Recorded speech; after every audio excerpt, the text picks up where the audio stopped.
তাই আমার বধূ যখন কথা বলে তা হাসি মাখিয়ে কথা বলে, তাই না? জানিস কি এই বোঝে আমার বধূর মতো বধূ আর দ্বিতীয় কেউ নেই। ধাম কি ধন অধনা,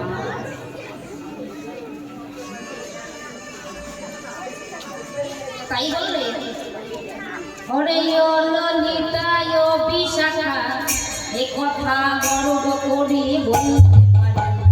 এই গল্প সবাই আগে কথা বলে তবে হাসে। মধু কথা বলবার আগে, মধু কথা বলবার আগে মধু মধুর মৃদু হাসে, মধুর মধুর হাসে।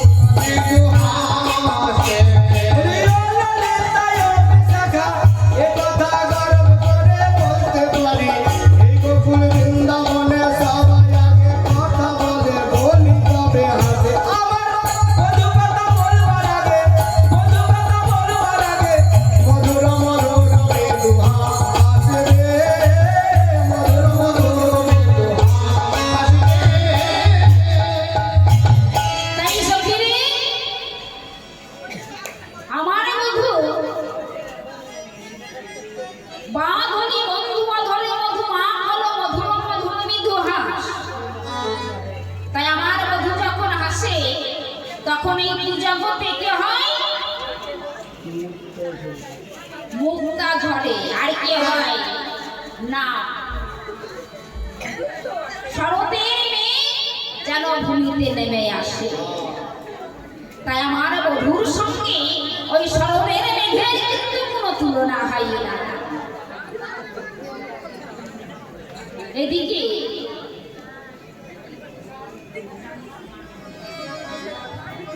এই সমস্ত কথা হচ্ছিল,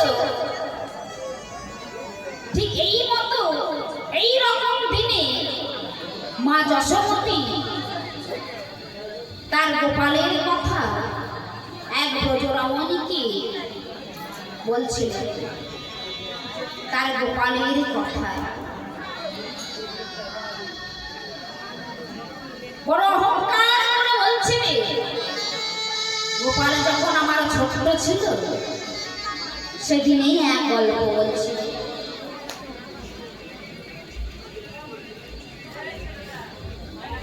তা তার সখাবিত্র সঙ্গে লয়ে খেলা খেলছে। তা খেলা খেলতে খেলতে একদিন শ্রীরাম সুদাম দাম বসুদাম যত সখা ছিল তারা সবাই খেলা খেলছিল। খেলা খেলছে কি খেলা? তা ছোট বালক তো সে খেলা খেলছে, আর মা অহংকার করে বলছে, দেখ দেখ আমার গোপালের বদনখানা দেখ।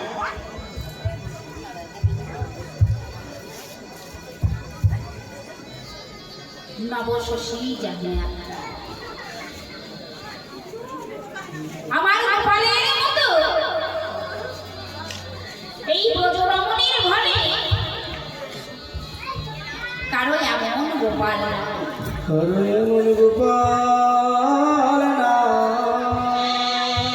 অহংকার করে বলছে,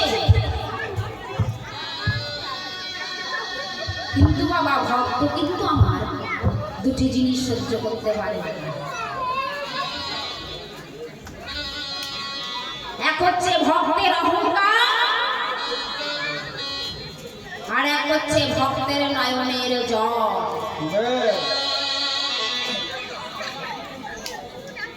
তেমনি বাবা একদিন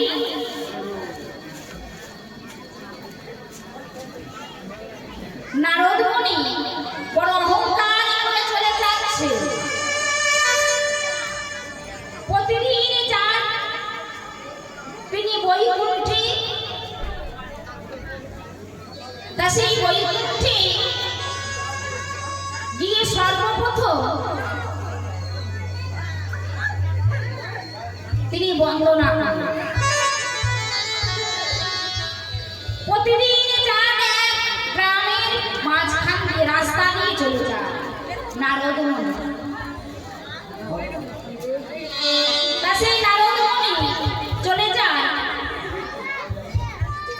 তাই এমন একটা সত্যযুগের বাবা ঘটনা, ভাগবতের গল্প, শ্রীমদ্ ভাগবতের গল্প। তা সেই গল্পটা হচ্ছে এমনই যে এক গ্রামে এক মোড়ল বাস করতে।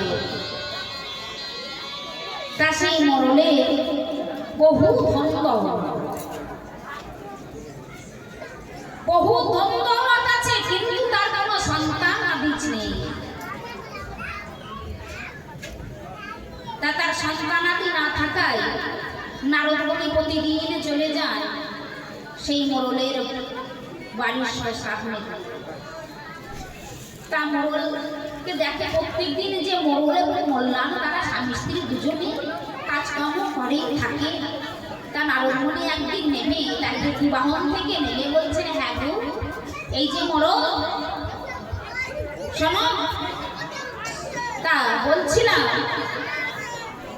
তোমার কি এই সংসারে তুমি আর তোমার স্ত্রী ছাড়া কোনো সন্তান আদি নেই? তা বলছে, না গো নারদ মুনি, আমার কোনো সন্তান আদি নেই। তোমার সন্তান আদি নেই? তা বলছে না। কেন হয়নি? প্রায় বয়স শেষ, অনেক হয়ে গেছে, 40-45 হবে, বিয়ে অনেক বছর হয়ে গেছে, কিন্তু কোনো সন্তান আদি নেই। আচ্ছা নারদ মুনি, তুমি এক কাজ করো তো, তুমি তো প্রতিদিন তোমার প্রভুর কাছে যাও, তা তুমি এক কাজ করো, তোমার প্রভুকে জিজ্ঞাসা করো তো যে তার খাতাতে আমার কোনো সন্তান আদি আছে কিনা। নিশ্চয় করব। হরি বল, হরি বল, হরি বল, হরি বল। এ তো চমৎকারের কথা, সত্যি। তা ঠিক আছে, ঠিক আছে বল, তাই আজকে গিয়ে আমার প্রভুকে জিজ্ঞাসা করব। এই বলে নারদ মুনি তার ঢেকি বাহনে চেপে বৈকুণ্ঠে চলে গেলেন। বৈকুণ্ঠে গিয়ে নারদ মুনি প্রথমে গিয়ে সে প্রভুর চারিপাশেই বন্দনা করলেন। বন্দনা করার পর কিছুক্ষণ পর তার প্রভুকে জিজ্ঞাসা করলেন, এই যে প্রভু, আমি একটা কথা জিজ্ঞাসা করলাম, বলছিলাম আমার মনে একটা বড় অভিপ্রায় যে আমি ওই গ্রাম থেকে আসছি, অমুক গ্রাম থেকে আসছি, তা সেই অমুক গ্রামে অমুক মোড়লে অনেক ধন দৌলত, কিন্তু বাবা তার কোনো সন্তান আদি নেই। হ্যাঁ, তার কোনো সন্তান আদি নেই। তা প্রভু, তা আপনি একটু দেখুন তো যে তার সন্তান আদি আপনার খাতায় আছে কিনা। তা প্রভু বলল, দেখো নারদ, তা আমি দেখছি তোমার কথা মতো। হ্যাঁ, প্রভু আমার খাতা খুললেন, খাতা খুলে দেখলে যে হ্যাঁ সেই মোড়লের কোনো সন্তান আদি নাই। সন্তান আদি নাই? তা বলছেন, হ্যাঁ তুমি গিয়ে তারে বলো যে তার কোনো সন্তান আদি নাই। যেই বলেছে তার সন্তান আদি নাই, তা এসে নারদ মুনি কিছুদিন যাওয়ার পর সেই রাস্তা দিয়ে চলে যাচ্ছে, যেতে যেতে মোড়ল জিজ্ঞাসা করছে, নারদ মুনি, ও নারদ মুনি, কি হলো? বলছি না যে তোমার প্রভু কি জিজ্ঞাসা করেছে যে তার খাতায় কোনো সন্তান আদি আছে কিনা।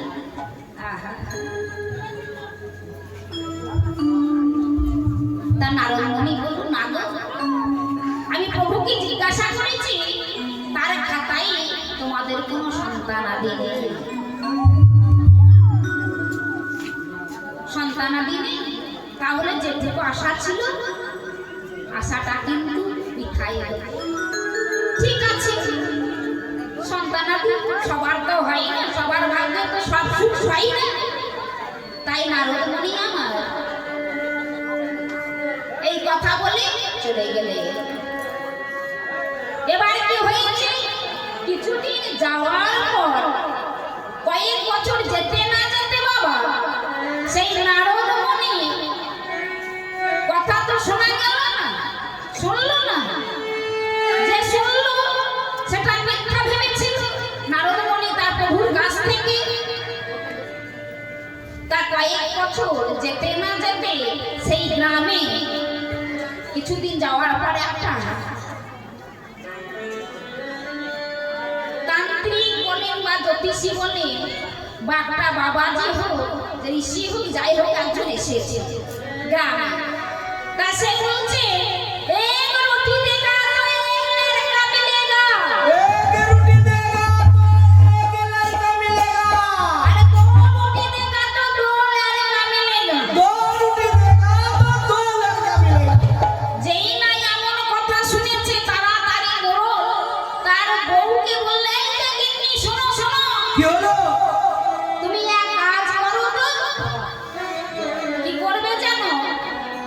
তুমি তাড়াতাড়ি চারখানা রুটি বানিয়ে যেই না বাবা চারখানা রুটি বানিয়ে এনে সেই সাধুর আঁচলে দিয়েছে।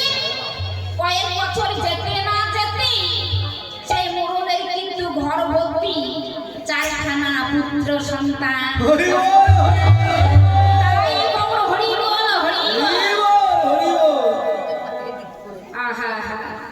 চারখানা পুত্র সন্তান বছর কয়েকের মধ্যে কেউ 1 বছর 2 বছর 3 বছর এইভাবে সেই মোড়লের ঘরে আলো করে কিন্তু সন্তানের জন্ম হয়েছে। জন্ম হওয়ার পর নারদ মুনি তখন থেকে আসেনি, তাই কয়েক বছর পর সেই পথ দিয়ে আবার নারদ মুনি চলেছে। কয়েক বছর পর যেতে যেতে নারদ মুনি দেখছেন যে মোড়লের খামারে কতগুলো ছেলে খেলা খেলছে, তাই সন্তানগুলি কি মোড়লের হবে নাকি? না না, সে তো হবে না, সে তো হবে না, হবার কথাও নয়। কারণ আমি তো দেখেছি যে প্রভুর কাছে শুনেছি যে তার কোনো সন্তান আদি জন্মে নেই। তা যাই হোক, কেমন মনটা কেমন লাগছে আবার জিজ্ঞেস করে দেখি। এই ভেবে নারদ মুনি সেই মোড়লের বাড়ি প্রবেশ করে সে যেই না তাড়াতাড়ি মোড়ল একখানা আসন এনে নারদ মুনিকে বসতে বললেন। আসুন আসুন নারদ মুনি আসুন। যেই বসতে বসার পর কিছুক্ষণ পর নারদ মুনি জিজ্ঞাসা করলেন, হ্যাঁ গো মোড়ল, তুমি যদি কিছু মনে না করো তাহলে তোমার একটা কথা জিজ্ঞাসা করছি। কি কথা? না কথাটা হচ্ছে এই যে কতগুলো বিভিন্ন বয়সের ছেলে তারা তোমার ওই খামারে খেলা খেলছে, তা সেই ছেলেগুলো কি মানে তোমার? মোড়ল বললেন, হ্যাঁ গো নারদ মুনি, ওই পুত্র সন্তান চাকরি আমার। যেই বলেছে আমার, নারদ মুনি আর কিছু না বলে একটুখানি বসে ওই উঠে চলে গেলেন তার প্রভুর কাছে। প্রভুর কাছে গিয়ে সেদিন কিন্তু আর সে বন্দনা গাইলেন আর বন্দনা গাইলেন না, কোদে গিয়ে নারদ মুনি তাই বসলেন। বদনটা ভারী রেখে প্রভু জিজ্ঞাসা করলে, কি গো নারদ, কি ব্যাপার তোমার আজকে মনটা ভালো দেখাচ্ছে না? কি ব্যাপার, কি হয়েছে? আপনি মিথ্যা কথা বলেছেন। কি মিথ্যা বলেছি? আপনাকে একটা কথা আমি জিজ্ঞেস করেছিলাম কত বছর আগে, আপনি তার উত্তর আমাকে দিয়েছিলেন যে ওই মোড়লের কোনো ছেলে বা সন্তান আদি নেই। সেই মোড়লের ঘরে আগে ছেলে। তাই নাকি? হ্যাঁ। তা তুমি কি করে বুঝলে? বলছেন হ্যাঁ প্রভু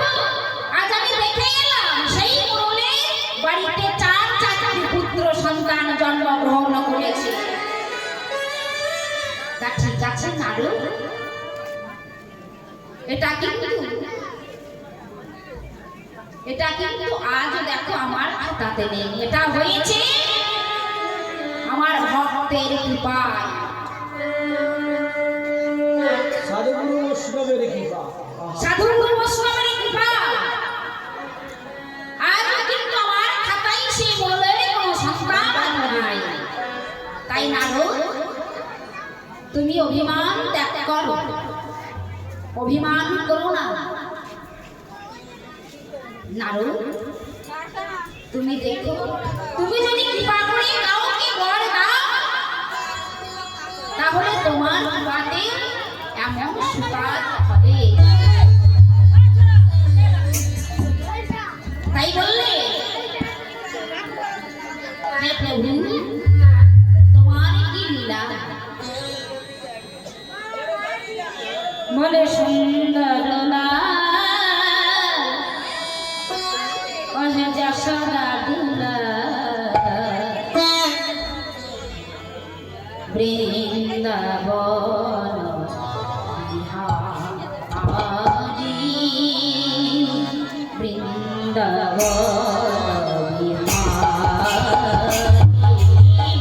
সুন্দরলা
ভক্ত কারো অহংকার সহ্য করতে পারে না।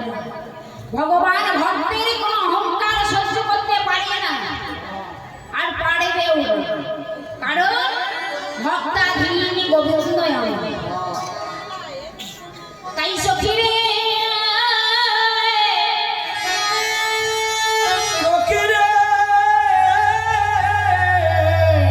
দিয়া হাস্য সুধাচার অঙ্গ ছটায় আঠাতার আঁকি পাখি তাহাতে পড়িল।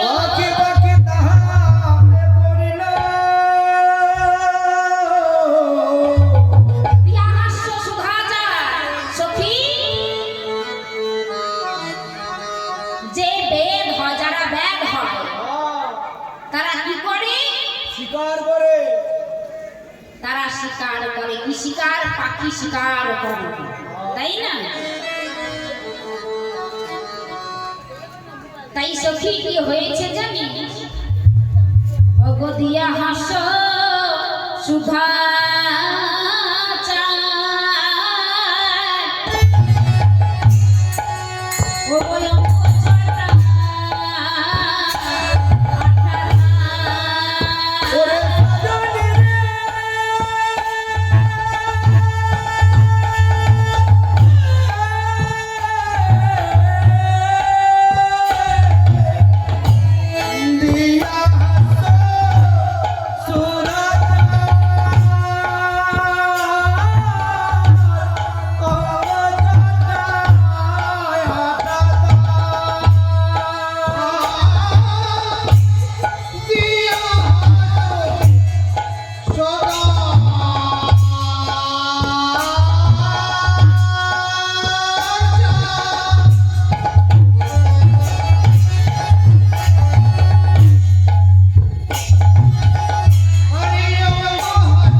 সুহাজার অঙ্গ ছটায় আঠা তার আখি পাখি তাহাতে পড়িল আখি পাখি তাহাতে পড়িল হেন কালে পড়িল রূপের জালে পড়িল রূপের জালে সমভূমি করিল আমার সমভূমি করিল আমার কেন দাসে কয় মোর মনে হেন নয় চাঁদ যেন গড়াশয় রাব ও গগনে আসতে কই মোর মনে হেন নয় চাঁদ যেন গড়া সাহেরা হো সখী আমার মনমে কি হানকালি পড়িল রূপের জালা আমি ওই নয়নদি ওই রূপের নয়নদি আমার নয়ন আধনি আধনি হ্যাঁ আছড়ে আছড়ে পচ্ছামি নয়নকে আর ফেরাতে পারছি না তাই সব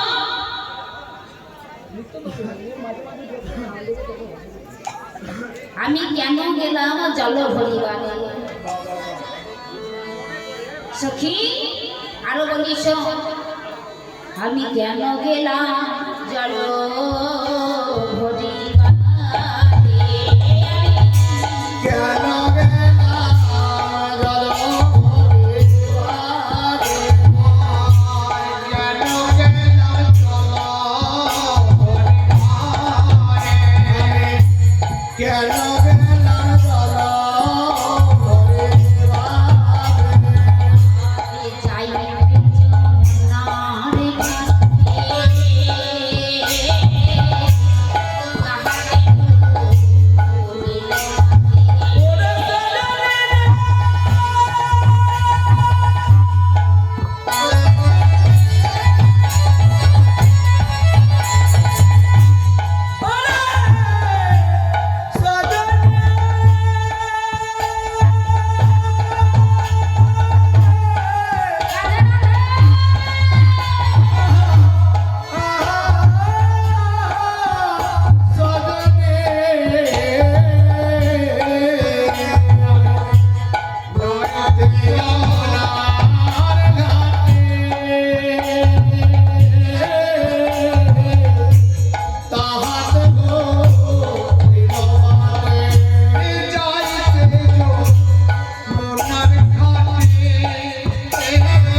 যমুনার জলে হ্যাঁ কেন গেলাম সজনী আমি কেন গেলাম যমুনার ঘাটে সেখানে রুপিয়া পান পাতিয়া ভান বসে আছে কালাচার রাজরানী মীরা ভিখারি বিহারি তোমার লাগিয়া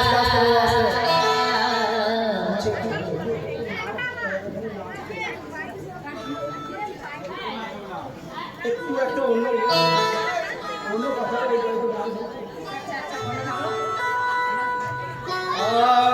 রাজরানী মীরা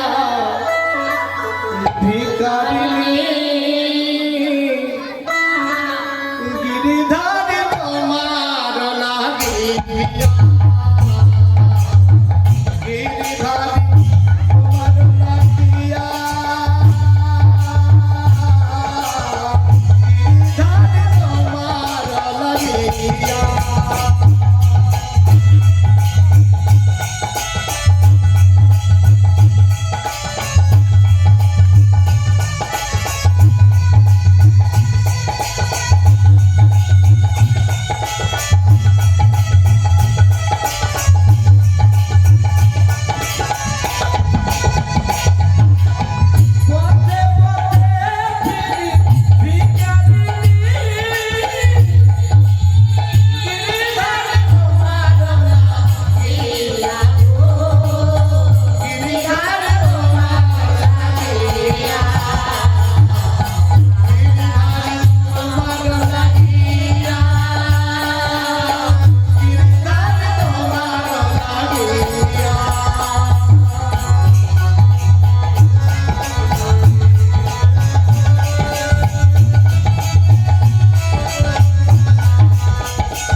ভগনন্দের দুই দুলালো